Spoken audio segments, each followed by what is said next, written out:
Hello, Mr. Dre back with another video, and in this one what we're taking a look at is 3-digit by 2-digit multiplication, and also a little bit of extra practice with a 0 in one of the numbers that we're multiplying. Some people call this multiplying across a 0. Also, I'm using the sideways notebook strategy. As you can see, this is just a notebook, and what I'm doing is I'm holding it sideways. And the reason why we're doing that, as we said on a previous video, is to have these blue lines create these nice columns for us, to keep our digits in nice, neat columns. This is helpful for everybody, but especially those of us who maybe our handwriting isn't exactly the neatest when it comes to math. I know sometimes, instead of a math problem straight up and down, sometimes it gets a little crooked like that, and we don't know exactly what to add or what to subtract or what number goes where, right? If we use this notebook and hold it sideways, it becomes almost like grid paper where we can use it to our advantage and keep our numbers nice and organized. All right, enough talking. Let's get into this first one. 109 times 68. What I want you to do right now is pause the video and see if you can solve 109 times 68. See what you get, and when you're ready, restart the video and we'll go through it together. All right, so you are back, you unpaused, you just solved 109 times 68. Let's see how you did. We're gonna start with our lower right, and in this case, it's an 8. 8 times 9 is 72. 2 goes down, 7 goes up.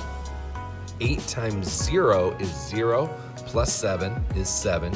Notice how I didn't see a 0 and just skip it. 0's a number just like 9.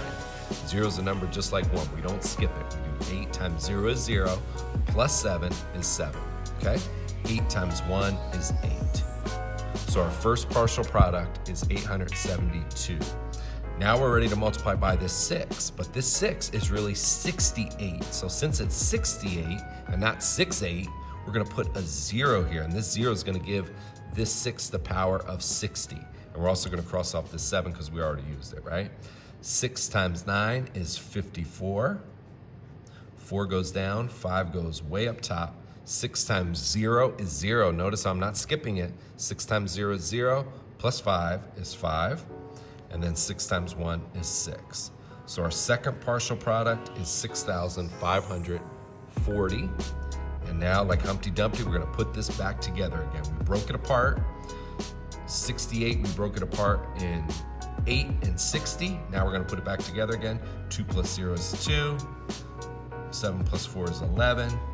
These three numbers are 14 and 7. Our final product is 7,412. 7,412. How'd you do on that one? Hopefully you did well. If not, don't just say, oh man, I got the whole number wrong. Go back. Did you get the first partial product right? Maybe you did everything with multiplication right, but maybe you forgot to add the 0 here. Don't just say, I got the whole thing wrong. Pinpoint where you went wrong and try to fix it. Also, don't be afraid while we're doing these, use your chart. We don't want the whole time, while you're learning this process to be, oh, well, how do I do, I'm trying to figure out 8 times 9.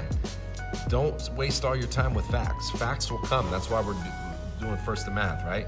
Use your chart. Use your chart for those basic facts, okay?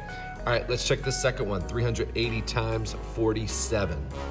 We're gonna start in the lower right. So lower right, this happens to be a 7. 7 times 0 is 0. 7 times 8 is 56. 6 goes down, 5 goes up. 7 times 3 is 21, plus 5 is 26. So our first partial product is 2,666.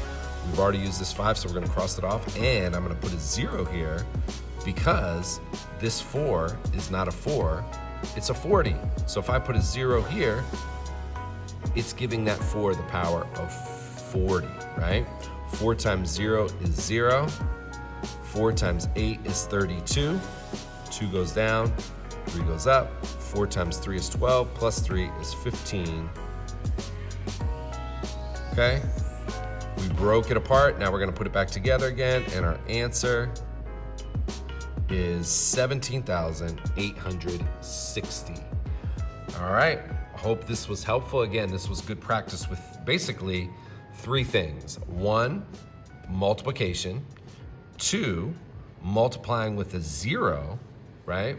And three, giving us a good tip with holding our notebook sideways to use these nice columns. Look how straight my numbers are, right? Look at that. Look how straight my numbers are. And that's all because I'm holding my notebook sideways and writing the digits inside the lines. I see some people who will use their notebook, but they'll just start writing like this, right?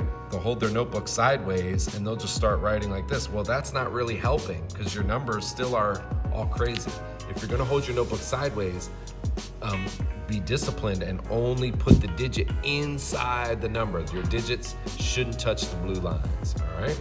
All right, hope that was helpful. We'll catch you on the next one.